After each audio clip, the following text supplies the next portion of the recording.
Programa Totalmente Mãe no ar e hoje nós vamos falar sobre os perigos da insolação e da desidratação. Vamos falar também sobre cáries de mamadeira. Vamos dar aquela passadinha clássica na loja de fábrica da Dorel e vamos conferir todas as novidades que o Espaço Claro separou pra gente. Não sai daí que o programa Totalmente Mãe está começando.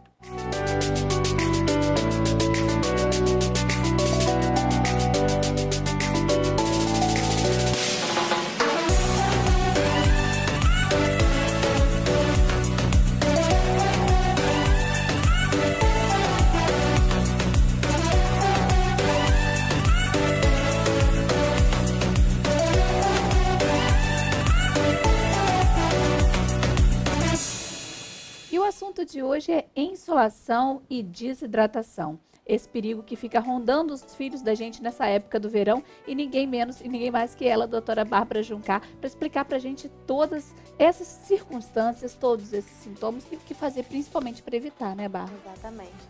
São sintomas, a insolação principalmente a gente só percebe quando ela está instalada e aparecem os sintomas associados. E essa época do ano, a insolação ela não se dá só pelas crianças que estão expostas ao sol, mas também em lugares com temperaturas muito altas. Isso também faz o desenvolvimento da insolação. Isso também provoca a insolação nessas crianças. E todo mundo acha que é só na presença do sol, né? Estando exposta ao sol. Não, muitas vezes a criança num ambiente muito quente pode provocar insolação também, né? Que tem os sintomas associados à insolação, que são vômitos, diarreia, algumas crianças com febre, a pele avermelhada, porque a insolação ela é uma alteração que dá no corpo de diferença de temperatura e manter a temperatura normal do corpo. E aí começa a causar esses sintomas. Tonteira também é muito comum.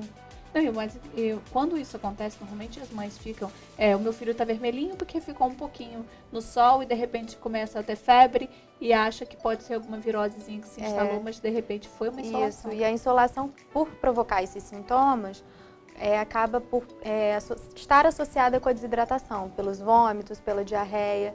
Então, a gente tem que prestar muita atenção nisso, porque são sintomas muito comuns das viroses, né? O vômito, diarreia e febre, mas muitas vezes a criança precisa de uma hidratação, às vezes precisa até baixar a temperatura corporal para poder estabilizar os sintomas e diminuir as complicações que podem ter.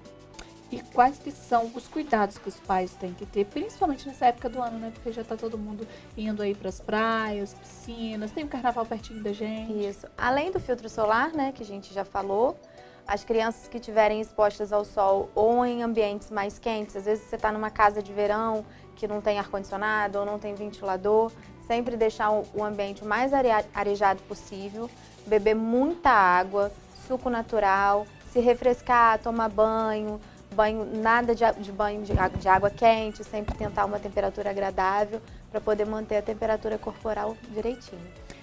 As crianças, diferentemente dos adultos, elas são mais propensas, elas fazem parte de algum grupo de risco para desidratação, para insolação, ou é todo mundo igual, cuidado mesmo? Não, crianças e idosos, os recém-nascidos também, fazem parte desse grupo que tem uma probabilidade maior de ter a insolação.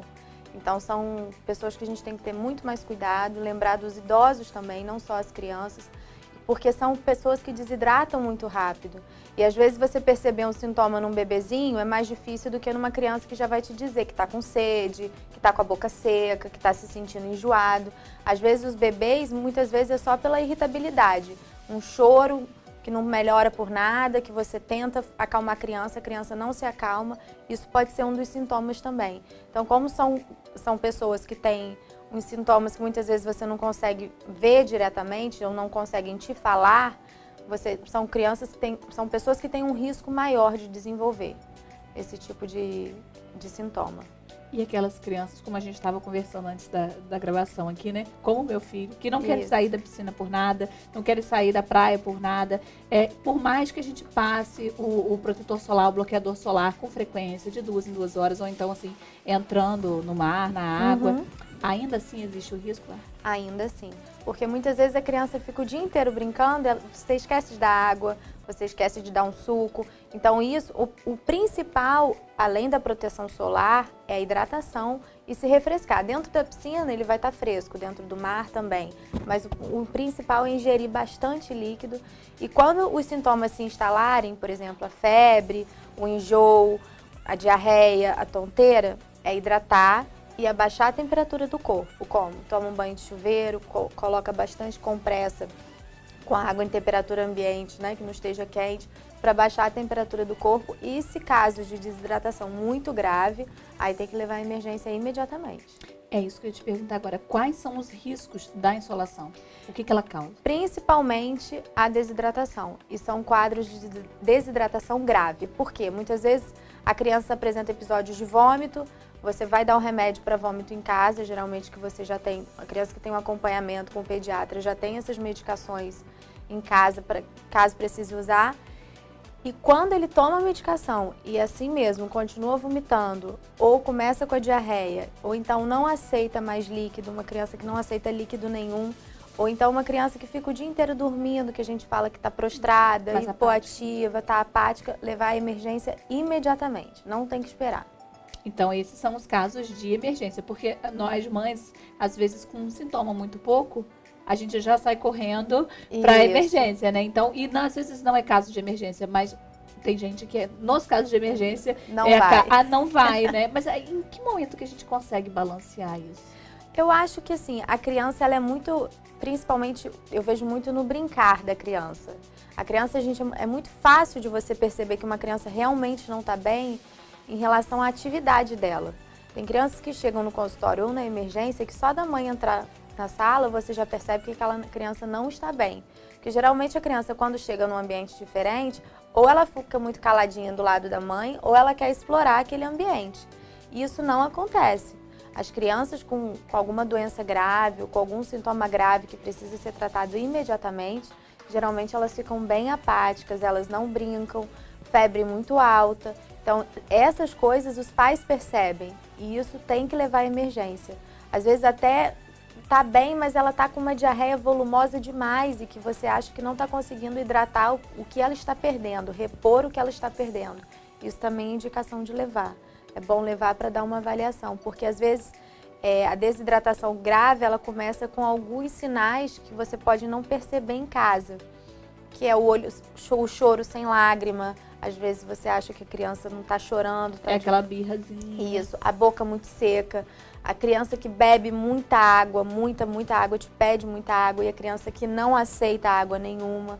Então, são alguns sinais, nós, né, médicos e pediatras, a gente consegue ver de outras maneiras. Pelo pulso, um pulso muito acelerado também é indicação de desidratação grave. Então, a gente tem que perceber essas coisas e os pais principalmente. A criança não está brincando, não está ingerindo líquido, não está se alimentando, vai para emergência. Principalmente não ingerindo líquido. Então, a gente pode minimizar, né? Isso. Às vezes, o fato pode não chegar a se consumar ou então ficar bem próximo de se consumar, né? Mas se a gente puder sempre priorizar aqueles horáriozinhos antes das 10 da manhã, depois das 5 da tarde, seria o ideal, né? Exatamente, é o ideal. E lembrar também sair com as crianças durante o dia para andar na rua. Às vezes a gente vai levar num parque para brincar, numa pracinha. Também são momentos que a insolação pode acontecer. E a gente não se preocupa com isso. A gente só acha que a insolação vai acontecer na praia ou na piscina. Mas não, criança que fica o dia inteiro exposta ao sol ou o dia inteiro andando ou brincando na casa de um amigo ou numa pracinha ou num parque e que não se hidratou, isso vai acontecer também. Então, teve em algum momento onde a criança esteve num ambiente com uma temperatura mais alta, se a gente correr e der um suco, uma água de coco, uma água normal, a gente está livre do perigo da desidratação e também da insolação? Está. E é isso que é recomendado, é lembrar sempre de dar água mineral, água de coco, os sucos de frutas naturais. O refrigerante e o suco de fruta em caixinha não são recomendados. Mas na pior das hipóteses? Se você só tiver, você faz. Mas a ingesta de líquido é muito importante. E assim, alguns refrigerantes têm muito sódio. E a criança que tem diarreia, ela perde muito sódio. E essa diarreia pode piorar com a ingesta de refrigerante, porque o sódio puxa água. Então ele vai desidratar mais na diarreia. Lembrar sempre disso. A desidratação é água, assim como a insolação é água, suco ou água de coco. E aí, quando precisa, em casos de emergência, aí tem que ser a hidratação venosa feita na emergência mesmo. Então, gente, olha só. todo problema tem solução. E principalmente todos os problemas são remediáveis, que é o mais importante de tudo, né? Doutora Bárbara, mais uma vez, muito obrigada pela sua participação. Por várias vezes a gente fica sempre abusando aqui de todo o conhecimento dela e toda a simpatia, porque com certeza você poder dividir o seu conhecimento com a gente é muito bom. Bom demais. Orientar os pais em casa, né? Sempre bom. Obrigadão. Pessoal, não sai daí que no próximo bloco eu volto com mais Totalmente Mãe para vocês.